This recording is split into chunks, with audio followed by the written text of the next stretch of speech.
Bonjour à toutes et à tous. Voilà, c'est la première vidéo de cette mini-série qui est dédiée à la relation à son corps et à son image suite à un cancer. Donc aujourd'hui, pour cette vidéo, je vais aborder avec vous une thématique qui est super importante, qui est le deuil de son ancien corps après une mastectomie. Voilà, parce que clairement, on ne nous prépare pas à ça, mesdames. On nous parle de traitement, on nous parle de reconstruction, mais on nous parle rarement du choc que représente justement la perte de cette partie du corps. Donc une mastectomie, donc clairement une poitrine qui n'est plus, et soudain, ben voilà, c'est ce reflet dans le miroir, clairement, qui nous ressemble plus. Voilà, une mastectomie, il faut se rendre compte que c'est bien plus qu'une opération. En fait, c'est clairement un bouleversement identitaire. Et en psycho-oncologie, on parle même du deuil corporel. Parce que c'est une perte. Et comme tout deuil, il y a des étapes à traverser. Donc voilà, j'en viens au fait qu'une mastectomie, voilà, c'est un deuil à part entière. Généralement, voilà, quand on parle de deuil, on pense souvent à la perte d'une personne. Là, ici, dans notre cas, on parle surtout de la perte d'un sein. Mais en fait, c'est perdre bien plus qu'une partie de son anatomie.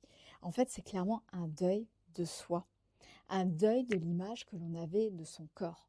En fait, on perd une image de soi qui nous a accompagnés en final pendant toute une certaine durée dans notre vie. On a cohabité avec un corps qu'on connaissait, avec bah, voilà, plus ou moins de confiance, mais au final, ce corps était neutre, il était comme il était. Et notre cerveau, bah, forcément, il va garder une mémoire qui est très forte de notre image corporelle. Donc après une mastectomie, faut pas être devin pour comprendre qu'il y a un décalage entre l'image qui est bien ancrée dans notre cerveau et le reflet qu'on a dans notre miroir. Et tout d'un coup, il va falloir cohabiter avec un corps qui est différent, avec un corps qu'on ne reconnaît pas encore, avec un corps qu'on a du mal à accepter. Et on va avoir pas mal d'émotions complexes qu'on va ressentir. Et tout d'abord, ce que je voulais vous dire, mesdames, c'est que ces émotions sont légitimes et normales. Il n'y a pas de réaction exagérée. Ce n'est pas de la vanité, ce n'est pas un caprice, ce n'est pas de la coquetterie. Clairement, c'est une réaction qui est naturelle à une perte qui touche votre intime, l'identité, votre féminité. Ce que je peux ajouter, c'est qu'on parle souvent de courage qu'il faut pour traverser la maladie. Mais on oublie qu'il faut du courage aussi pour se regarder à nouveau dans le miroir, pour poser une main sur ses cicatrices, pour accepter cette nouvelle version de nous-mêmes.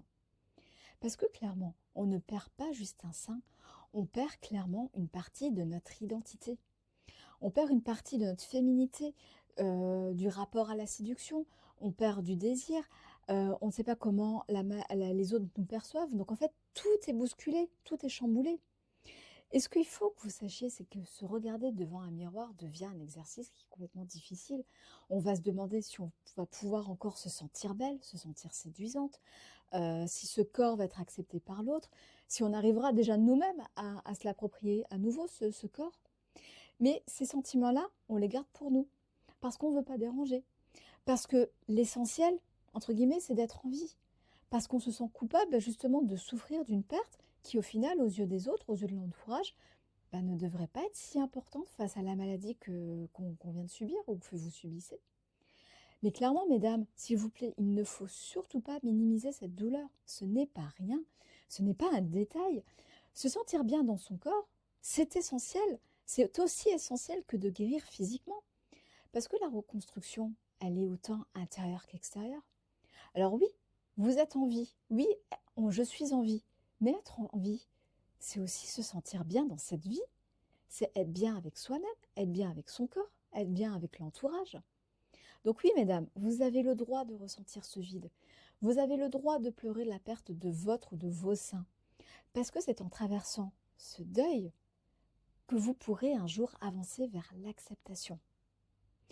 Pour conclure, accepter son corps après une mastectomie, ce n'est pas faire comme si rien n'avait changé. Ce n'est pas minimiser ce qu'on a vécu. Ce n'est pas faire semblant que ça ne compte pas.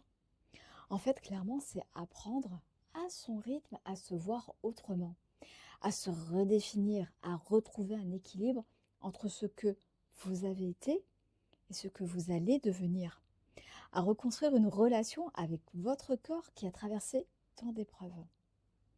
Donc moi, je serais curieuse de savoir, mesdames, comment vous avez vécu ce moment-là. Est-ce que vous avez trouvé du soutien? Est-ce qu'on vous a laissé l'espace pour parler librement de vos émotions, de ce que vous ressentez face à la perte d'un ou de votre sein? Je serais curieuse que vous puissiez vous exprimer, partager votre expérience en commentaire, parce que ce sujet, clairement, il mérite d'être entendu. Je vous souhaite une belle journée.